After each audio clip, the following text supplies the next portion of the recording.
সবচেয়ে মজার বিষয়টা কি জানেন, যে দামি জামাগুলো আছে না ভাই, এগুলো সৌদিরা টানায় রাখতে দেয় না।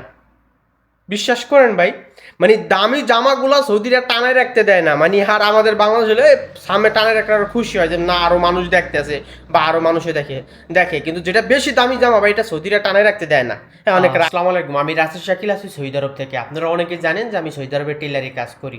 তবে সৌদি আরবের একটা মজার বিষয় বলি, হ্যাঁ দেখেন আমরা বাংলাদেশে কি মনে করি বা কি দেখি, বাংলাদেশে একটা টেলারি দোকানে যে অনেক সুন্দরভাবে দোকানটা সাজাই রাখা, তাই না, অনেক সুন্দরভাবে সাজাই রাখে, বিভিন্ন রকমের জামা কাপড় টানাই রাখে দেওয়ালের সাথে আপনার হ্যাঙ্গার দেয়া। তো আমাদের সৌদি আরবের কী পরিস্থিতি বা আমার দোকানের কী পরিস্থিতি ভাই দেখেন, মানে কি মনে হইতেছে আমার দোকানে কোনো জামা কাপড় নাই, তাই না? ব্যাপারটা আসলে এরকমই না, আমার দোকানে প্রচুর কাপড় আছে, প্রচুর কাজ আছে, কিন্তু আমি কাজগুলো কিভাবে রাখি কেমনে রাখি একটু একটাবার দেখাইতেছি। এই দেখেন, হ্যাঁ আমি কাজ মানে এগুলো হলো আইসি আর কি, অর্ডারি মাল। এগুলো মনে করেন এইভাবে আপনার করে রাখা দিছি, মানে সাইডে মানে ফালাই রাখছি। হ্যাঁ, সাইডে দেখেন, এই সাইড দিয়ে যে কাপড় ফালাই রাখছি আপনার, এই যে হলো আমার কাজ, মানে সাইড দিয়ে ধুয়ে দিছি। এই যে উপরে যা আছে এগুলো সব হলো আমার অর্ডারি কাজ। তো এটা স্বাভাবিক ক্ষেত্রে আপনারা বলতে পারেন যে ভাই অর্ডারি কাজ তো পলিটিন ভরাই থাকবে, তো সমস্যা কি?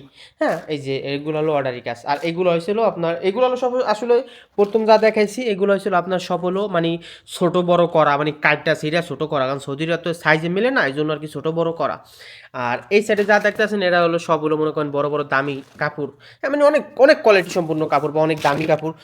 আমি যদি আপনাদেরকে একটু দেখাই তাহলে হয়তো বা বুঝতে পারবেন কতটা দামি কাপড় হ্যাঁ দেওয়া যায় আমার কাছে কাজ করার জন্য।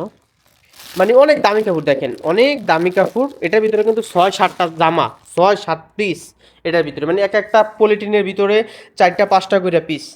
আর এইগুলো হলো আপনার এই যে আজ এটা হলো আমি আজকে কইরা রাখছি। হ্যাঁ, এই যে যা দেখতেছেন না এগুলো হলো আমি করা মানে কইরা রাখছি, এইগুলো আজকে কইরা রাখছি।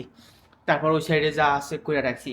তারপরে এই যে দেখেন, মানে এই দেখেন কি পরিস্থিতি, মানে এগুলো আমি আসলে কইরা রাখছি, এগুলো হলো করা দেখেন, মানে কোনো শৃঙ্খলা নাই, মানে কোনো সাজানো গোছানো কোনো কিছু না। তারপরে আমি আর একটা বিষয় দেখাই, হ্যাঁ আর একটা বিষয় দেখাই, যেটা আর কি দেখেন, এই যে এই যে যা দেখতেছেন না এগুলো হলো সবগুলো হলো আসলে করা। হ্যাঁ, এই যে যে কাজগুলো দেখতেছেন এগুলো সবগুলো হলো করা। হ্যাঁ, সব মানে সব কাজগুলো হলো করা আপনার কইরা কইরা পলিটিনের ভিতরে সাজাই রেখে মানে থুয়া দিছি। এই দেখেন, এই যে সব কাজগুলো পলিটিনের ভিতরে থুয়া দিছি, মানে সব পলিটিনের ভিতরে থোয়া, মানে এরকম। দেখেন এটার ভিতরে আপনার 150 রিয়ালের কাজ আছে, এই যে এটার ভিতরে 150 রিয়ালের কাজ। হ্যাঁ, কইরা থুয়া দিছি, এই কইরা থুয়া দিছি। তো মানে যেটা বলার আর কি, যেটা বলতে চাইতেছি দেখেন, মানে আমরা যেটা দেখি যে বাংলাদেশে যে কত সুন্দরভাবে সাজাই রাখি বা আমি এরকম কিভাবে রাখি বা কেন রাখি। দেখেন আমার হ্যাঙ্গারে কিন্তু কোনো জামা নাই, মানে আমার যে দেওয়াল আছে বা হ্যাঙ্গার রাখার জামা টানানোর, এটা কিন্তু বেশি একটা জামা নাই। কেন নাই? কারণ ভাই এই জায়গা দরকার হয় না, মানে এরকম সময় নাই ভাই এরকম সাজগোজ করার। হ্যাঁ, মানে সাজাই গোজাই রাখার, সাজগোজ করার, এটা সৌদি আরবের সময় হয় না ভাই। সৌদি আরবের দরকার হলো শুধু কাজের ভাই, এরকম সাজাই রাখলে কে দেখবে? সৌদি আরব দেখে কার কাজ কতটুকু কোয়ালিটি সম্পূর্ণ, কার কাজ কতটা ভালো। আর সবচেয়ে মজার বিষয়টা কি জানেন, যে দামি জামাগুলো আছে না ভাই, এগুলো সৌদিরা টানায় রাখতে দেয় না। বিশ্বাস করেন ভাই, মানে দামি জামাগুলো সৌদিরা টানায় রাখতে দেয় না। মানে আর আমাদের বাংলাদেশ হলে সামনে টানায় রাখলে আরো খুশি হয় যে না আরো মানুষ দেখতেছে বা আরো মানুষে দেখে দেখে কিন্তু যেটা বেশি দামি জামা ভাই এটা সৌদিরা টানায় রাখতে দেয় না। হ্যাঁ, অনেক রাগ করে, তুই এটা কি কারণে রাখছো তুই জায়গা, কেন রাখছো? তুই পলিটিনের ভিতরে রাখবি ভাই। এক একটা পলিটিনের ভিতরে মানে এত দামি জামা কাপড়, মানে এক লগে 6-7টা ভাই বাস করে একবারে মনে করেন কিভাবে রাখতে দেই। হ্যাঁ, মানে কোনো সমস্যা নাই, এটা কোনো সমস্যা না, কিছু মনে করে না।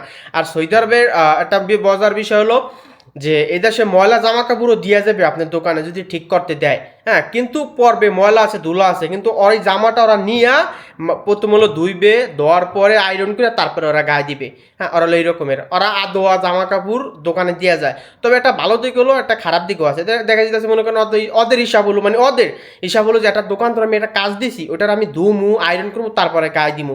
আর আমরা মনে করি আমাদের বাংলাদেশের কাজটারে ধুইয়া তারপরে দোকানে দেয়, টেলারি দোকানে, যে না এটা এটা লাগে যাতে ময়লা না থাকে। তো এ হলো আজকের ভিডিও ভাই। ভিডিওটি ভালো লাগলে অবশ্যই শেয়ার করবেন। আর এত পরিমাণ ভিডিও ছাড়তেছি ভাই, আপনারা একটু দেখেনও না। বা আমার সত্যি আমার ইউটিউব চ্যানেলটা কিন্তু ভাই আপনারা 7,000 সাবস্ক্রাইবার, আপনারা যদি একটু ভাই সাপোর্ট দেন আমার ইউটিউব চ্যানেলটা কিন্তু একটু বড় হইতে পারে ভাই, আমি যাতে মনিটাইজটা পাইতে পারি ভাই, একটু সাপোর্ট দেন ভাই।